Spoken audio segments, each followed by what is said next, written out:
오늘 요한복음 5장 8절에서 18절 말씀 보겠습니다.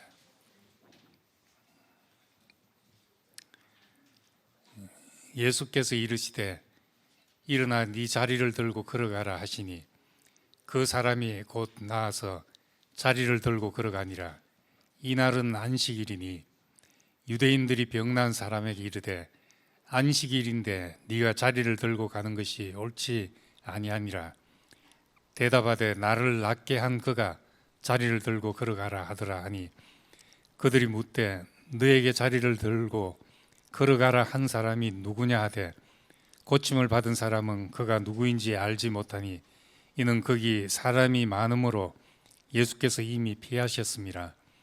그 후에 예수께서 성전에서 그 사람을 만나 이르시되 보라 네가 나았으니 더 심한 것이 생기지 않게 다시는 죄를 범하지 말라 하시니 그 사람이 유대인들에게 가서 자기를 고친 이는 예수라 하니라.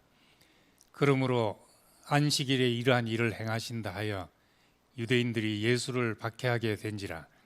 예수께서 그들에게 이르시되 내 아버지께서 이제까지 일하시니 나도 일한다 하시매 유대인들이 이로 말미암아 더욱 예수를 죽이고자 하니 이는 안식일을 범할 뿐만 아니라 하나님을 자기의 친아버지라 하여 자기를 하나님과 동등으로 삼으심이라. 아멘. 우린 이제 성경을 볼 때 예수님이 어떻게 병자를 낫게 했는지는 우리가 잘 모릅니다.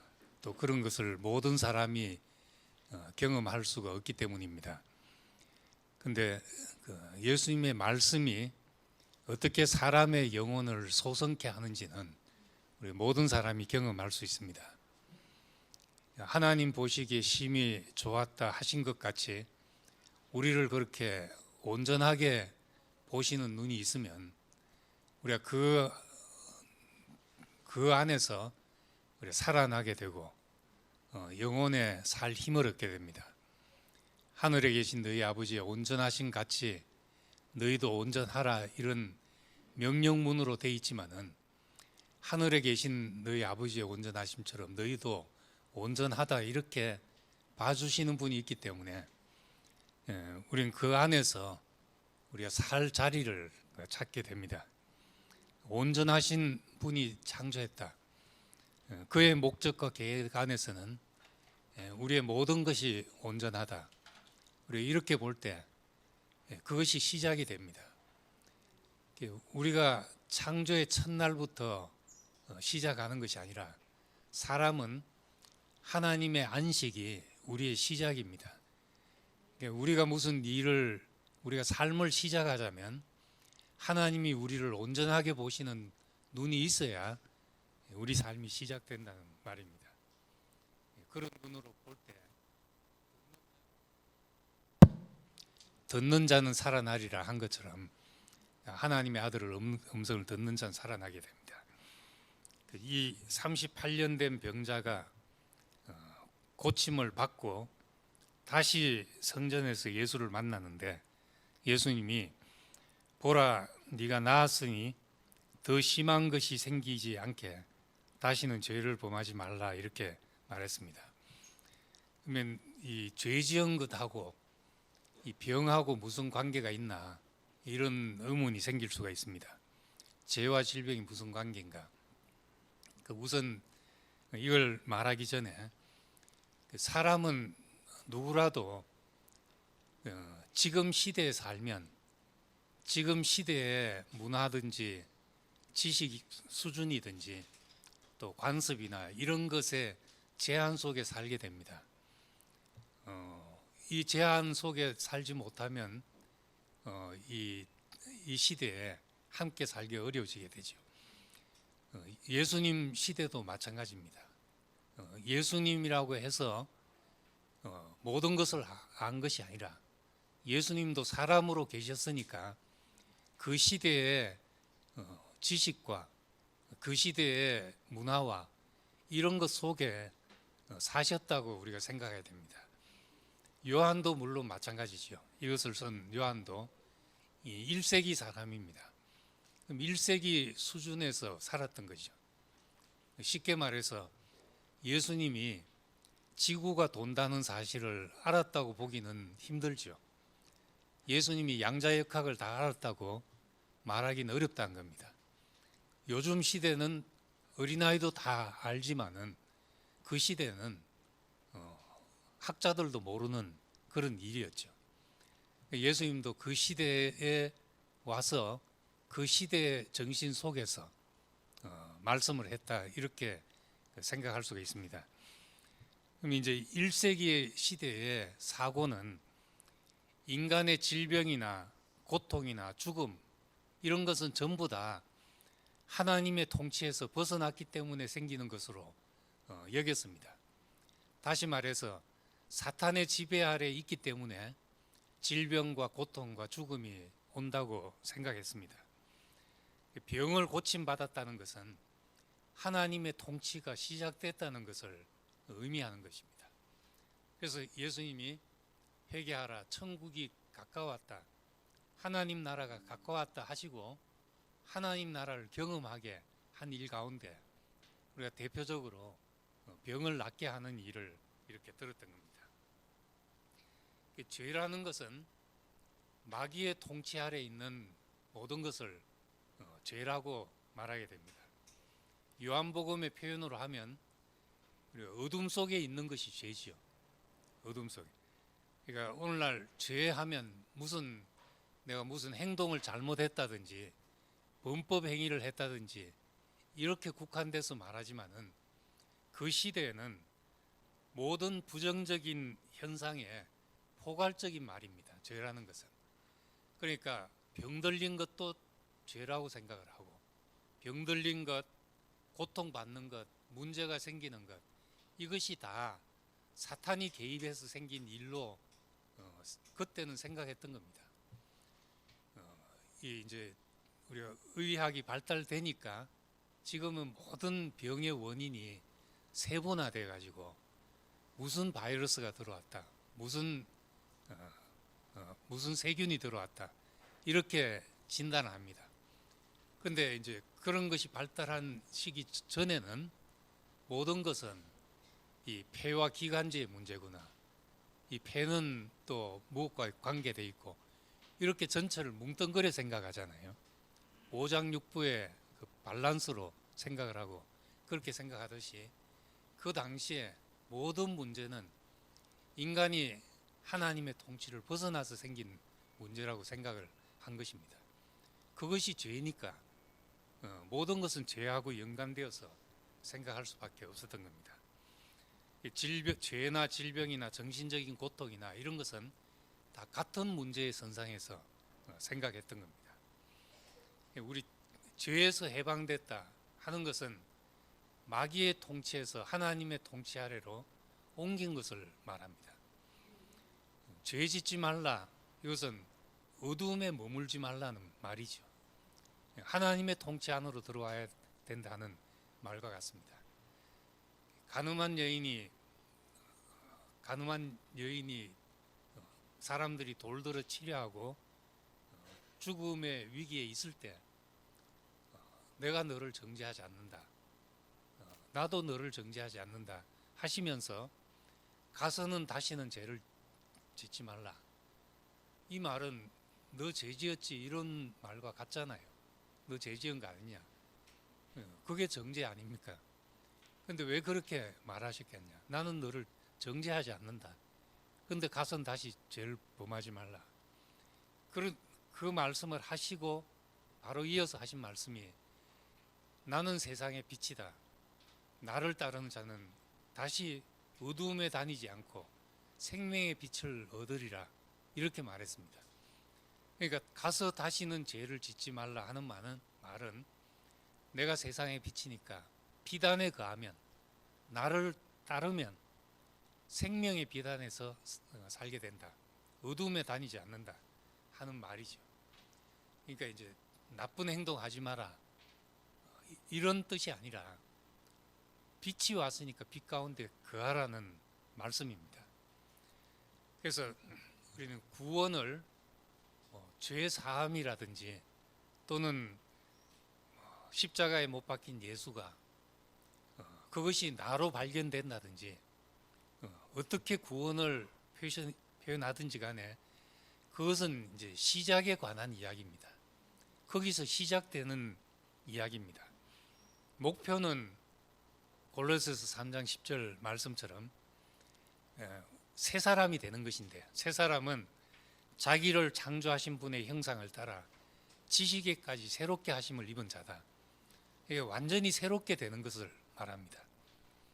병원 가서 병 고치고 나온 것은 그게 인생의 목표를 완성한 것이 아니잖아요. 병 고침 받은 것은 이제 새 삶을 살기 위한 시작인 것입니다. 그런 것은 시작이기 때문에 뭘 깨달았다 하는 것은 시작이죠.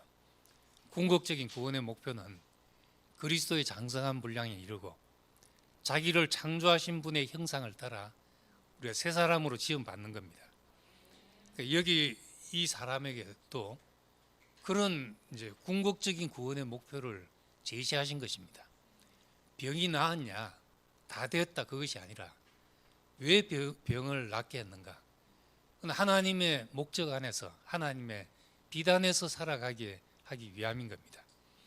즉 그 말이 가서는 다신 죄를 짓지 말라, 이런 말로 표현되는데 1세기의 표현 방식으로 생각하자면 그는 비단에 거하라는 말이고 하나님의 통치 아래 거하라는 말과 같습니다. 베드로후서 2장 22절에 보면 베드로가 잠언에 있는 말씀을 인용해서 개가 토한 것을 도로 먹고 돼지가 씻고 더러운 구덩이에 도로 누웠다 하는 것과 같이 우리가 그럴 수는 없지 않냐 하는 겁니다. 구원받았다 하면서 우리가 정죄가 없다고 하면서 옛 행실 속에 도로 빠져 있다면은 개가 토한 것을 도로 먹는 것이고 돼지가 씻고서 더러운 구덩이에 다시 뒹구는 것과 똑같은 일이라는 겁니다. 그래서 예수님은 우리를 율법에서 해방하셨지만은 율법을 무시하거나 반하여 행하는 분이 아닌 겁니다. 그래서 우리가 성경을 균형 있게 우리가 보게 되면은 얼마나 열매를 많이 강조했는지 모릅니다. 우리는 그것이 자기 의와 혼돈되기 때문에 그 행위에 대해서 말을 안 하는 것이지, 행함이 없다면 죽은 것이죠. 우리가 행함이 없다면은 육체를 가지고 살 이유가 뭐 있겠습니까? 누워서 꼼짝 못하고 누워서 생각만 한 사람이나 뭐 다를 바가 있겠습니까? 우리 몸이 있다는 것은 행함이 있기 때문에 우리 육체가 중요한 것이고 삶이 중요한 겁니다. 그래서 예수님은 율법의 정신을 알아서 율법을 성취하신 분이지 율법을 그냥 파괴하고 우리가 그냥 자유롭게 살아라, 마음 땡기는 대로 살아라, 이 말이 아닙니다. 새 생명 안에서 행한다는 것은 그건 율법에서 자유롭게 된 것이지만은 내 마음대로 사는 것이 아니라, 생명대로 산다는 것은 내 마음대로 산다는 것이 아니라 새 생명의 원리가 내 삶의 원리가 되어 산다는 말입니다. 그래서 우리는 성경을 정말로 균형 있게 취하게 되면은 행함을 강조하고 온전한 삶에 이르도록 우리를 요청하시는 말이 얼마나 많은지 모릅니다. 그래서 이런 말도 다시는 죄 가운데 거하지 말라, 이거는 우리가 율법에서 해방된 신약의 원리로 보면 안 맞는 말이 아니냐 하고 버리기 쉽죠. 그래서 이제 예수님이 1.1획도 폐함이 없다 하는 것은 우리가 그렇게 내 잣대를 가지고 이거는 맞는 거, 이건 안 맞는 거, 그렇게 취사 선택하면은 사람이 치우치게 되죠. 치우치면 결코 건강한 생명을 가질 수가 없는 겁니다. 그렇기 때문에 그 성경을 보라는 것이, 그래서 이제 성경을 봐야 될 이유가 있습니다. 캐톨릭이 1000년 넘도록 성경은 사제들만 받습니다. 그리고 교회에서 의논해서 가르치는 그 가르침으로 평신도들을 예.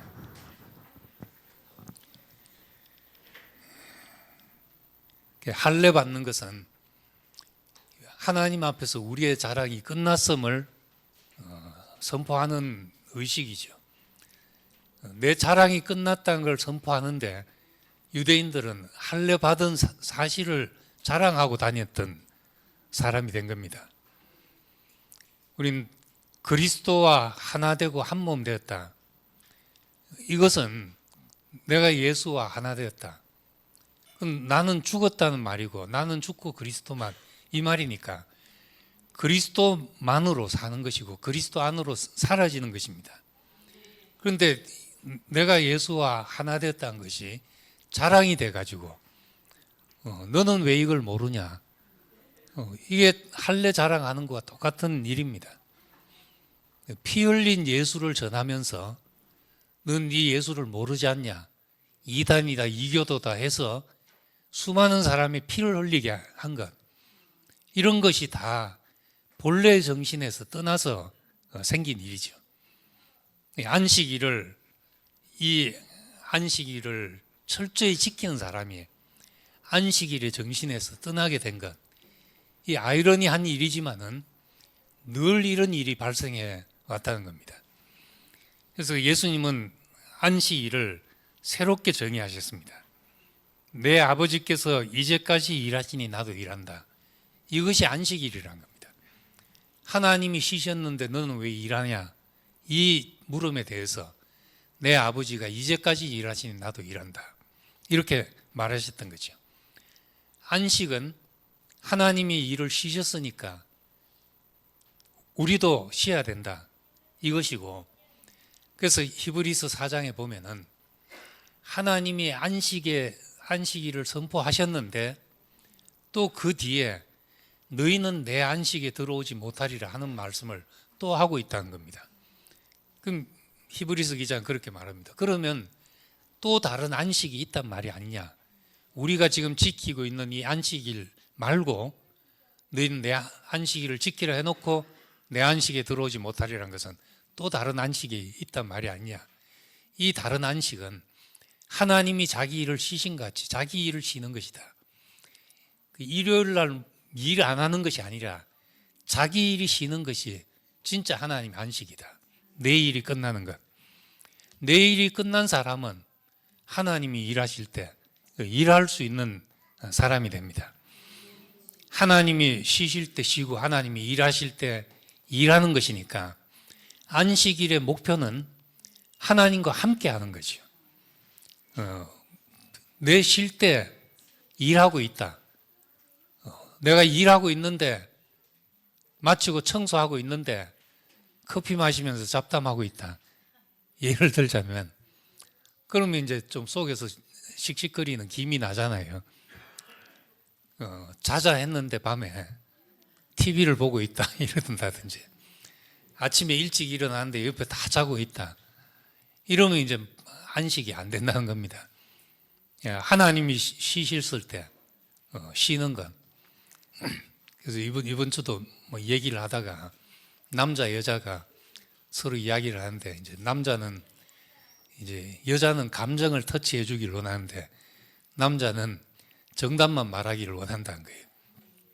그래서 먼저 막 누가 걸려가지고 막 씩씩거리면 옆에서 에이 그래 말이야 하면서 같이 장단 한 번 맞춰주면 끝날 일을 그게 아니고 하고 정답을 늘어놓다가 본전도 못 찾는 경우가 많다는 거죠.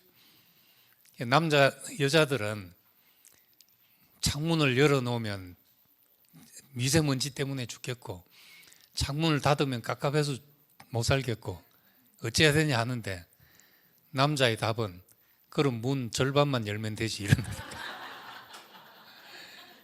얼마나 답답하냐 하고 장단만 한번 맞춰주면 된다고 그러더라고요. 나도 잘 못하는 일이지만은 그게 이제 서로 부부 간에 발이 맞는 거죠. 하나님과 사람이 발이 맞는 것이 그것이 안식이라는 겁니다. 그래서 사람을 지으실 때 흙으로 지으시고 그 코에 생기를 불어넣으셨다. 하나님과 함께 호흡하면서 살도록 지으셨습니다. 하나님과 함께 호흡되는 게, 호하면 흡되고 흡하면 호되는 것이, 그것이 이제 사람과 하나님이 더불어 사는 것이고, 더불어 살기 위해서 안식일을 선포하신 것입니다. 내가 쉴 때 너도 쉬자. 그래서 부부가 이제 직장이 안 맞는, 요즘 맞벌이 부부를 많이 하니까 남편 쉬는 날은 아내 일 나가고 만날 시간이 없거든요. 우리도 하나님 만날 시간이 없어지는 거죠. 하나님이 쉬실 때 내가 일한다 하면 그래 된 겁니다. 그래서 내가 쉴 때 너도 쉬라고 하는 것은 함께 살자는 말입니다. 에덴은 하나님과 사람이 함께 사는 곳입니다. 요한계시록에 있는 새 예루살렘 성도 최종적인 이상입니다. 이 새 예루살렘 성. 21장에 보면은 하나님의 장막이, 하나님의 집이 사람들 가운데 있다. 이 말은 사람이 바로 하나님의 집이라는 말입니다. 하나님의 장막이 사람 가운데 있다. 그러면서 하나님이 저희와 함께 계신다. 그것밖에 없는데 저희 눈에서 모든 눈물이 그쳐지고 눈물을 닦으시고 애통하는 것이나 곡하는 것이나 아픈 것이나 사망이 다시 있지 않다. 이렇게 되더라는 겁니다. 그러니까 다른 무엇이 되어서 되는 것이 아니라 하나님과 사람이 함께 있다는 그것이 인생의 모든 문제에 대답이 되고 해답이 되는 겁니다. 가나안 땅이 왜 젖과 꿀이 흐르는 곳인가? 그곳은 주변 광야 사막보다, 시내 사막보다는 나을지 모르지만은 지금 한국 땅만 비교해도 거기는 척박한 땅이거든요. 그런데 왜 젖과 꿀이 흐르는 땅이라고 하는가? 그건 지형이 나아서가 아니라 하나님과 함께 하는 곳이죠. 그 가나안 땅의 궁극적인 목적지, 그 헤브론이란 것은 교통이란 뜻입니다. 하나님과 교통을 위해서 아브라함을 불렀던 것이죠. 그래서 아브라함을 하나님이 친구라고 불렀던 겁니다. 친구가 되어서 교통하는, 이 교통을 위해서 하나님이 가나안 땅으로 불렀으니까 들어가자면 발이 맞아야 되잖아요, 손발이. 그런데 들어가자 하니까 정탐꾼을 보내서 보니까 그곳에서 못 들어가겠거든. 무서워서. 그들은 거인 같고 포도알 하나가 사람 머리만 합니다. 우리는 메뚜기 같이 작습니다. 그 사람들 앞에 서면. 그렇게 보이니까 못 들어, 거역이 생기는 거죠. 하나님 들어가라는데. 이 거역을 끝내기 위해서 38년을 더 광야를, 말하자면 제식훈련을 한 겁니다. 그 자리를 뱅뱅 돌면서 하나님과 호흡이 맞을 때까지 제식훈련을 한 겁니다. 그래서 그 코에 생기를 불어넣어서 하나님이 지은 그 사람이 나타날 때 비로소 우리는 헤브론 땅에 하나님과 함께 거하는 사람이 됩니다. 이 하나님과 함께가 구약에서는 동행이라는 말로 나옵니다. 그래서 구약에서 하나님의 사람들에게 최고의 찬사는 저가 하나님과 동행하였다는 말입니다. 에녹이 하나님과 동행했다. 또 노아가 하나님과 동행하였다. 그렇게 말합니다. 요셉이 하나님이 요셉과 함께 계셔서 모든 일에 형통하더라. 그렇게 말한 것입니다. 그런데 이 동행이 신약 성경에는 동행이라는 말이 나오지를 않습니다. 동행이란 말이 나오지 않고 하나 되었다. 아버지와 내가 하나다. 우리가 한 몸이다. 하나라고 이야기를 합니다. 동행은 순종으로 말미암아 동행이 됩니다. 그런데 하나 되는 것은 생명이 같아야 하나가 되는 일입니다. 구약은 율법의 명령이니까 그 명령 안에서 하나님의 명령 안에서 최선은 동행하는 일이죠. 근데 동행은 이제 순종해야 되는 일이고, 우리가 아무리 순종을 한다 해도 수 틀리면 안 되잖아요, 그것이. 근데 생명이 하나가 될 때 완전한 동행이 되고 완전한 연합이 되고 완전한 호흡이 되는 일입니다. 그래서 히브리서 3장에 보면은 모세와 예수를 비교하면서, 모세는 하나님과 동행한 사람이지만은 사원으로서, 종으로서 한 것이다. 모세는 하나님의 집에서 일꾼으로 충성한 것이다. 그런데 예수는 집 맡은 아들로서 하나님 섬겼다. 구약은 잘해야 순종, 말 잘 듣는 종이지요. 그런데 신약은 티각태각해도 아들이란 겁니다. 이런 세계로 우리를 옮기려고 한 겁니다. 근데 이제 이 하나라는 말이 유대인들에게 오해가 됐다는 겁니다. 이 생명 안에서 보지 않으면 하나라는 말은 반드시 오해되게 돼 있습니다. 두 개 하니까 소리가 울리나?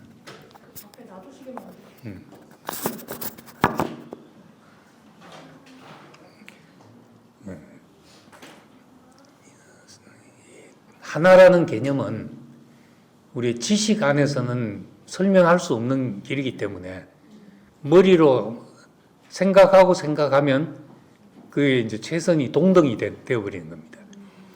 예수님은 내 아버지가 일하시니 나도 일한다.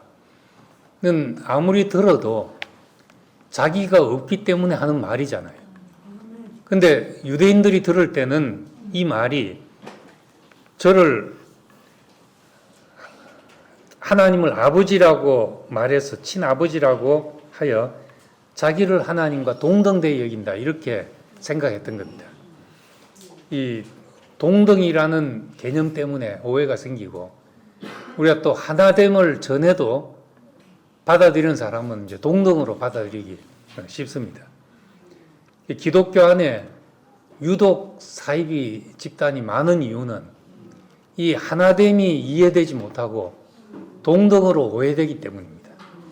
그래서 이제 하나됨을 하다 보면 자꾸 동일시 되려고 그러고 동등되려 하는 성향이 나타나게 되는 겁니다. 예수님은 그래서 요한복음 10장 30절에 나와 아버지는 하나다, 이렇게 말했습니다. 아버지는 만유보다 크심에 누구도 아버지의 손에서 빼앗을 수 없고 내 손에서 빼앗을 수 없다. 나와 아버지는 하나다, 이렇게 말씀하셨는데, 이 말만 들으면 유대인처럼 네가 하나님이냐 이런 오해를 하잖아요. 근데 14장 28절에 가면은 내 아버지는 나보다 크시다, 이렇게 말합니다. 아버지는 나보다 크시다. 어떻게 하나이면서 크실 수가 있는가? 동등으로 설명될 수 없는 말입니다. 그래서 17장에 가면 이것을 우리도 포함해서 아버지의 이름으로 그들을 보존하사 우리와 같이 그들도 하나 되게 하시옵소서. 아버지께서 내 안에 내가 아버지 안에 있는 것 같이 그들도 다 하나가 되어 우리 안에 있게 하사, 그렇게 말합니다. 저들도 하나가 되게 하십시오. 우리는 이 하나됨 안에서 모든 것을 누리게 됩니다. 구원이라는 것을 내가 따로 가지고 영생이라는 걸 내가 따로 소유하는 것이 아니라 그분과 하나됨으로써 그분 안에 있는 모든 것을 누리는 거죠. 동등되려고 하는 아들은 아버지 내 유산을 따로 미리 주십시오 해서 가지고 나가서 내 것으로 가지고 사는 아들이거든. 그런데 예수님이 하나 된다고 말한 것은 아버지의 것이 다 네 것이 아니냐. 큰아들에게 그렇게 말했습니다. 내 것이 다 네 것이고 네 것이 다 내 것이냐. 넌 지금까지 나와 함께 있으면 다 누리지 않았냐. 아버지 마음은 함께 있어서 그분 안에 있는 모든 것이 누려지는 것입니다. 그 손은 내 몸에 붙어 있어서 내 위장에서 소화한 것을 간에서 처리하고 한 것을 심장을 통해서 다 공급받아서 몸에 붙어 있어서 모든 것을 다 누리고 있는 겁니다. 그런데 손이 만약에 떨어지는 순간 아무것도 아닌 거죠. 피가 있는 것도 아니고 뭐 아무것도 없는 것이 되어버린 거 마찬가지인 겁니다. 이 하나됨은 우리가 그분과 연합하고 그분 안으로 사라짐으로써 그분 안에 있는 모든 것을 함께 누리게 되는, 만물을 충만케 하신 분의 충만을 누리게 되는 축복을 누리는 겁니다. 그래서 그리스도 안에서 내가 발견이 된다. 또 그리스도는 나보다 크시다. 이 성경에 있는 표현들이 얼마나 적절한 표현인지 우린 알수록 우린 하나님의 말씀은 정말 순결하여 불에 7번 단련한 은처럼 순결해서 내 눈을 밝게 한다. 이렇게 고백할 수밖에 없습니다. 우린 점점 하다 보면 음식도 먹다 보면 점점 더 짜게 먹고 매운 거 맛들이다 보면 점점 더 자극적인 맛을 먹거든요. 맛있다고 소문난 데 가면 보통 사람 먹기 힘들 정도로 매워가지고 그런 것을 이제 맛집으로 한번 맛들이게 되면은 점점 더 자극적인 것을 찾게 됩니다. 언어도 마찬가지입니다. 언어도 쓰다 보면 이제 타성해졌게 되잖아요. 그럼 또 사람들 가슴에 불길을 일으키자면 더 자극적인 언어를 쓰고 더 자극적인 언어를 써야 됩니다. 그렇게 가다 보면은 얼마나 치우쳐졌는지를 느끼지 못하게 되죠. 우리가 성경에 있는 표현으로 돌아가 보면은 이것이 얼마나 적정한 수준에서 우리를 거기에 자리 잡게 하는지 모릅니다. 예수 안에서 내가 발견이 됐다. 내가 예수와 함께 십자가에 못 박혔다. 이런 말들은 내가 죽었다고 하지 않고 내가 예수다고 하지 않고 내가 무엇이 됐다고 표현 전혀 하지 않지만 함께 연합하여 한 몸을 이루어서 그분 안에 있는 모든 것을 내가 가진 것처럼 누리도록 이런 축복을 우리에게 주셨다는 겁니다.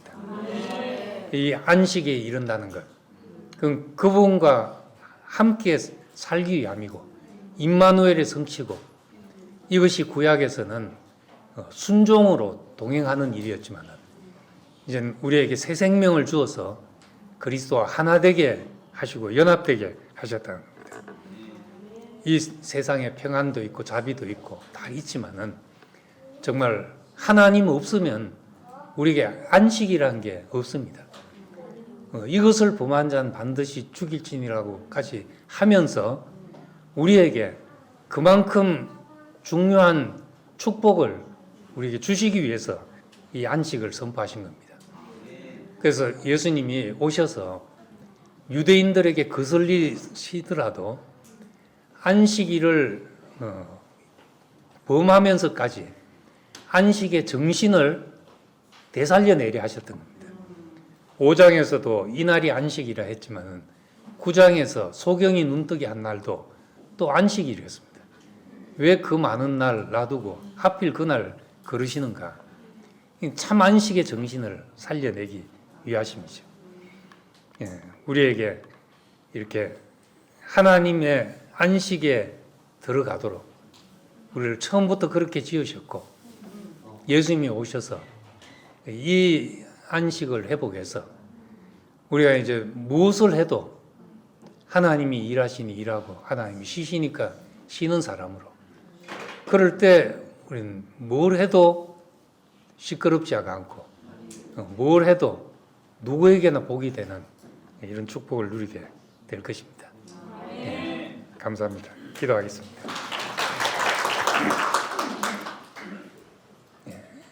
은혜로우신 아버지 하나님, 우리가 율법에 매여 있고 계명에 매여 있는 우리를 해방시키셔서 우리가 부족함이 없는 눈으로 보시는 아들의 나라로 옮기신 것을 감사드립니다. 이 아들의 나라에서 이제 쉴 뿐만 아니라 아버지가 일하시니 나도 일한다. 참으로 하나님과 연합되어서 함께 사는 이 축복을 누리게 되기를 원합니다. 우리가 함께 가는 이 교회 안에서 하나님과 함께 더불어 사는 것을 배우게 하시고 우리가 그 안으로 사라져서 우리의 이름들이 다 사라지지만은 우리 그리스도 안에서 있는 모든 풍성을 안식으로 다 누리게 되기를 원합니다. 이 축복 안으로 부르신 것을 감사드리며 예수님 이름으로 기도드립니다. 아멘.